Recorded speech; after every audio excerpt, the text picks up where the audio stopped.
berat sekali pasalnya yang dihadapi Pak Yosep atau juga Danu atau semuanya para pelaku dalam kasus Subang ini. Gua kalau teringat dengan foto kedua korban, tapi ini tidak bisa ditampilkan di publik. Ini sudah saya hapus karena tiap hari kalau melihat merinding.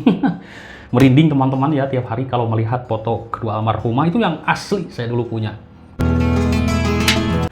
Halo teman-teman semuanya dimanapun Anda berada, bagaimana kabar kalian semuanya? Kita lanjutkan kembali pembahasan kasus Subang ini.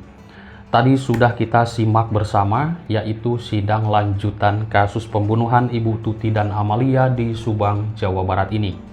Teman-teman, tadi kita sudah menyimak pembacaan dari Pak Rohman atau mengajukan eksepsi ya. Nah, yaitu lanjutan dari sidang pertama. Eksepsi atau juga bisa disebut dengan tangkisan teman-teman, yaitu adalah jawaban atau tanggapan terdakwa, yang mana terdakwa ini adalah Pak Yosep Hidayah. Namun tadi kita tidak melihat Danu ya, mungkin belum, nanti sidang lanjutan sesudah sidang kedua. Ini masih lama teman-teman perjalanan sidang kasus Subang ini. Jadi tangkisan yaitu tanggapan terdakwa atau penasihat hukumnya terhadap dakwaan jaksa penuntut umum. Nah, dulu dakwaan sudah dibacakan untuk Pak Yosep Hidayah. Kalau kita simak, itu adalah sebuah kronologis kejadian terbunuhnya Ibu Tuti bagaimana, dan kasus Subang ini adalah kasus pembunuhan berencana. Tentu pasal yang diterapkan adalah pasal pembunuhan berencana. Berat sekali teman-teman, 340 kan, seperti itu. Nah, eksepsi hanya diajukan untuk hal-hal yang bersifat formalitas dan tidak langsung mengenai pokok perkara. Setelah dakwaan dibacakan oleh jaksa penuntut umum, hakim akan menanyakan kepada terdakwa tersebut akan mengajukan eksepsi atau tidak. Nah, Pak Rohman langsung mengajukan eksepsi, intinya keberatan. Pak Yosep, kok dakwaannya seperti itu? Mungkin seperti itu teman-teman ya. Nah, lalu hakim akan memberi kesempatan kepada para terdakwa dalam sidang tersebut atau penasihat hukumnya untuk membuat dan menyusun eksepsi untuk membacakan pada sidang berikutnya. Tadi sidang kasus Subang, sidang yang kedua. Pertama kan sudah dibacakan dakwaan, berhubung Pak Rohman keberatan, jadi mengajukan eksepsi, seperti itu. Tangkisan, keberatan teman-teman. Ini luar biasa menarik perjalanan kasus Subang, masih ya kira-kira masih lama teman-teman. Karena pokok inti pembahasan dalam sidang kasus Subang ini kita belum mendengar. Belum lagi nanti pembacaan dakwaan Danu bagaimana. Seru sekali rupanya ya. Adakah persamaan dengan Pak Yosep atau tidak? Karena kan perjalanan Danu dengan Pak Yosep ini bareng ya, seperti itu. Tapi kalau saya melihat dari perjalanan pembacaan dakwaan ini, itu kok banyak yang hilang ya. Dulu sudah digembur-gemburkan di publik, intinya Danu keluar jam 3 pagi, melihat sosok di TKP, itu tidak ada. Lalu Danu disuruh Banpol untuk menguras bak mandi, belum ada, ya kan? Lalu OOJ belum ada. Nah, apakah nanti akan hanya mengandalkan atas apa keterangan Danu ini? Kita simak saja. Dan analisa saya tentunya tidak juga sih teman-teman, karena sudah banyak keterangan-keterangan yang lain yang sudah didapat penyidik tentunya. Intinya kita doakan saja sidang ini lancar dan ada benar-benar tersangkanya kasus ini. Karena kita sudah mengikuti ini sudah lama teman-teman. Dari tahun 2021 sampai hari ini 2024. Tadi kita menyaksikan sidang bersama.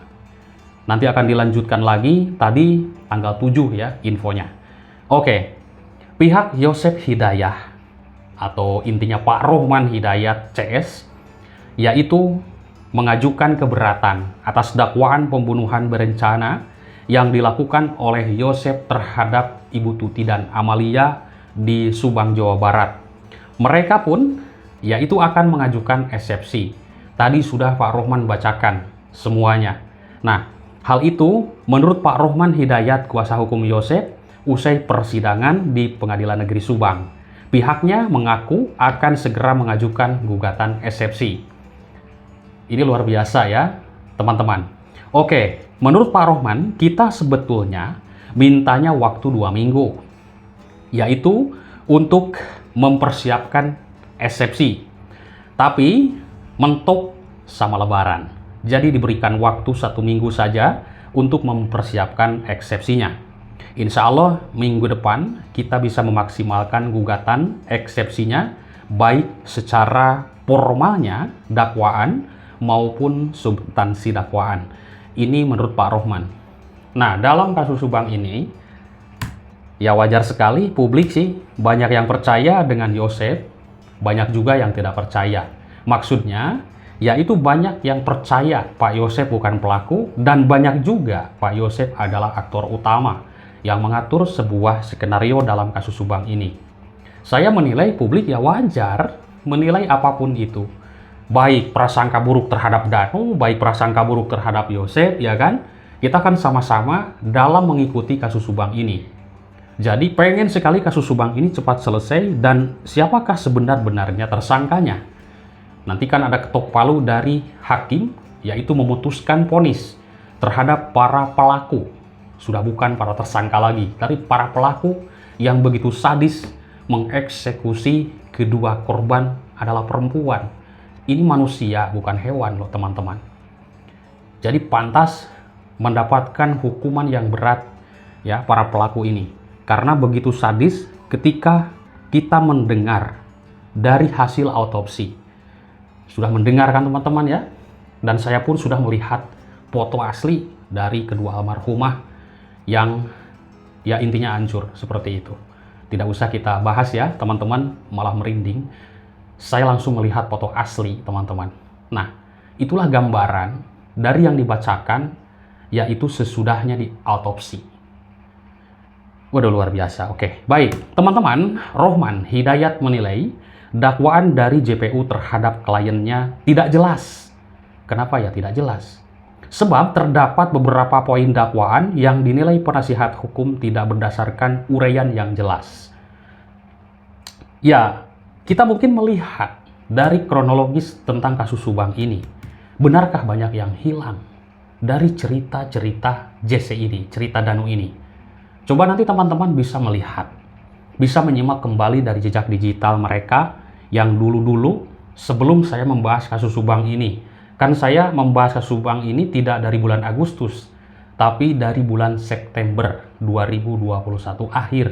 Nanti bisa lihat tanggal berapa YouTube saya dibuat. Jadi, saya kenal dengan Harry itu tidak dari bulan Agustus, tapi dari bulan September akhir, teman-teman. Nah, seperti itu. Ya, kalau dengan Danu, September di bulan Oktobernya. Baru saya mengenal Danu dan Yoris dikenalkan oleh Heri Susanto. Disitulah saya ngikut-ngikut bikin video, podcast bersama. Ya kan, di situ saya juga sebenarnya untuk mencari informasi sedikit demi sedikit dari Danu ini. Namun kan, teman-teman pasti tahu, saya orang baru di grup mereka, dan saya tidak langsung begitu berani sekali untuk bertanya kepada Danu ini. Jadi harus ada izin ke Harry dulu kan, Harry yang paling utama. Dan menurut Harry, dia adalah kuasa hukum atau pengacara Danu tersebut. Nah seperti itu. Dan juga dulu kan Pak Kades juga yang mendampingi. Seperti itu teman-teman. Jadi saya sebenarnya tidak begitu mendalami sekali karakter Danu ini. Bagaimana dalam kehidupannya. Yang saya tahu dan yang saya lihat waktu itu, ya itu mabuk. Benar, seperti itu. Dia minum di depan saya, Kisodo, Bang Freddy, dan juga Harry, istri Bang Freddy. Itu sudah diketahui semuanya, teman-teman.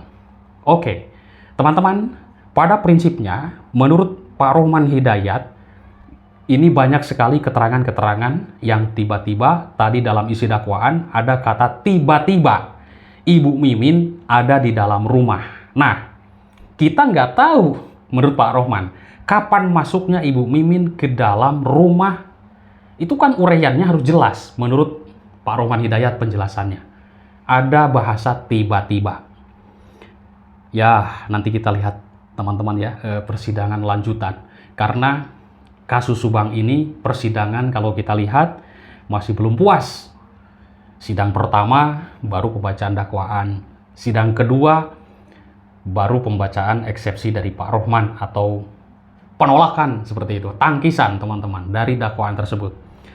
Oleh karena itu, pihak kuasa hukum merasa keberatan dengan dakwaan dari JPU dan mengajukan eksepsi yang nantinya akan digelar pada pekan depan. Dari bacaan dakwaan itu, ya jelas menurut Pak Rohman, kita merasa keberatan untuk kondisi Pak Yosep secara psikologis sehat. Kita tetap optimis soalnya ini bukan hanya soal menang dan kalah. Kita pastikan persidangan ini mencari kebenaran. Betul sekali, mencari kebenaran, menggali fakta, menggali data, agar semua lancar dan kasus ini cepat selesai. Ada yang diponis, ada yang benar-benar tersangkanya dalam kasus ini. Sementara itu, sidang perdana pada kasus pembunuhan tersebut baru menghadirkan terdakwa Yosep. Betul, tadi kita tidak melihat Danu di sana, tidak melihat Ibu Mimin, Arigi, dan Abi. Agenda pertama persidangan yaitu pembacaan dakwaan dari jaksa penuntut umum. Lalu tadi agendanya adalah pembacaan eksepsi dari kuasa hukum yaitu Pak Rohman Hidayat. Yosep Hidayah didakwa pasal atas pembunuhan Tuti dan Amel dalam dakwaan primer, yaitu Yosep didakwa melakukan pembunuhan berencana sebagaimana tertuang dalam pasal 340 Junto pasal 55. Waduh, luar biasa ya, berat sekali pasalnya yang dihadapi Pak Yosep atau juga Danu atau semuanya para pelaku dalam kasus Subang ini. Gua kalau teringat dengan foto kedua korban, tapi ini tidak bisa ditampilkan di publik. Ini sudah saya hapus karena tiap hari kalau melihat merinding. Merinding teman-teman ya, tiap hari kalau melihat foto kedua almarhumah. Itu yang asli saya dulu punya.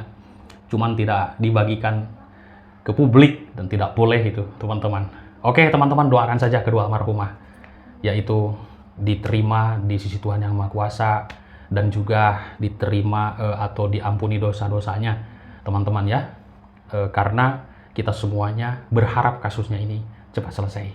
Terima kasih atas perhatiannya. Bye bye.